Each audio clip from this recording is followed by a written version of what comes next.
So I just wanted to take a couple of minutes and I wanted to go over the difference between a heart attack and cardiac arrest. A lot of times on TV, you'll see these two terms used interchangeably or essentially in meaning the exact same thing, and they are certainly not the same thing. So if we're talking about a heart attack, we're talking about someone who part of the heart muscle has died. There are arteries called coronary arteries that feed the heart muscle. In fact, the first job of the heart is to pump blood to itself through these coronary arteries.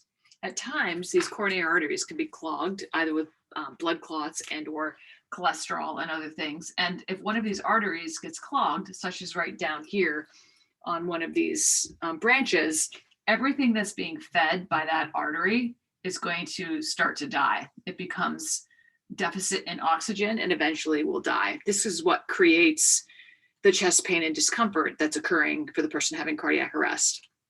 So part of the heart muscle is dying, but the rest of the heart is going to continue to try to do its job.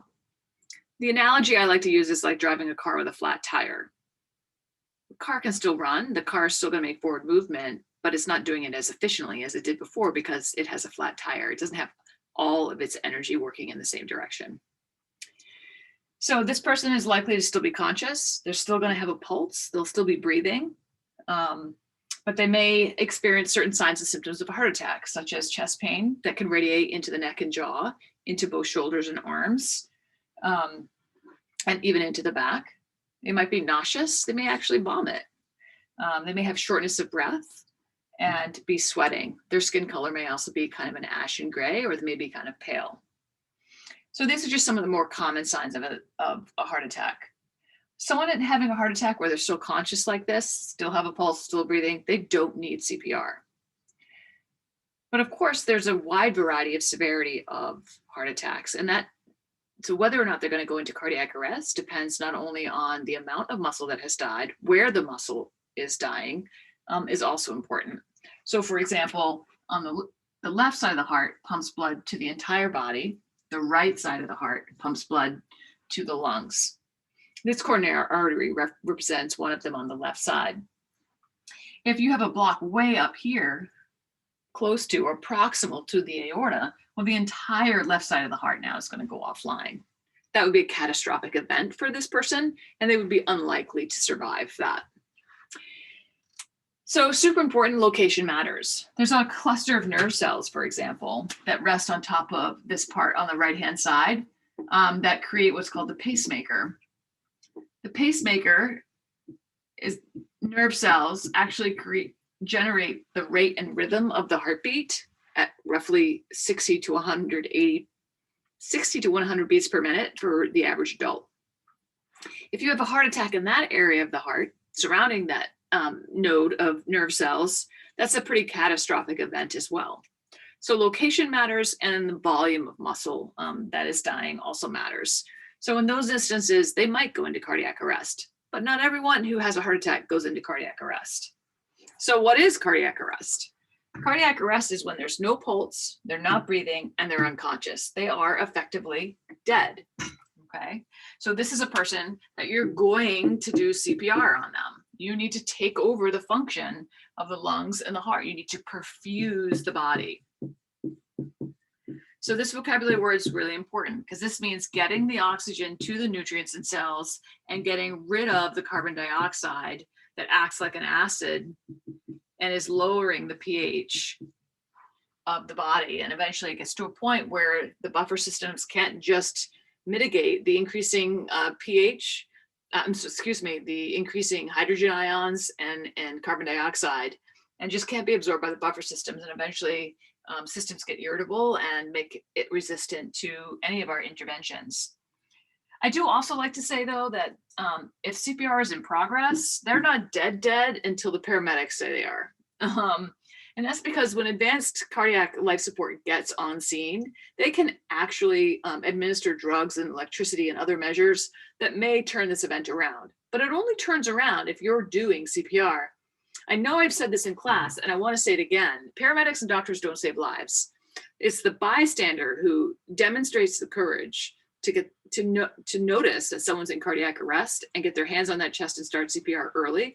You all are the ones that save lives. Paramedics, doctors in the emergency room, we just continue what you started. If paramedics get on scene and CPR hasn't been in progress, they are so far behind the 8 ball, it makes it really hard to turn that around. So it takes a boatload of courage to step up to the plate and to do something that's incredibly scary. But remember, courage isn't the absence of fear. It's the belief that something else is more important. You can do this. And it'll be really important because most likely if we're doing CPR on someone as a layperson, it's someone we know and love. And so that increases our motivation to do what might be challenging and hard. So heart attack, heart muscle is dying. Cardiac arrest, there's lots of reasons why someone might be in cardiac arrest. It might be because a large part of the heart muscle has died, or it could be a problem with volume. Maybe they have inadequate blood supply. Maybe they actually have a cut somewhere and they're bleeding out. So there could be a volume issue, okay? Not enough blood, or there's something wrong with the blood and it's not carrying oxygen adequately. A problem with the blood vessels carrying the blood. And that kind of also relates to the actual heart muscle itself.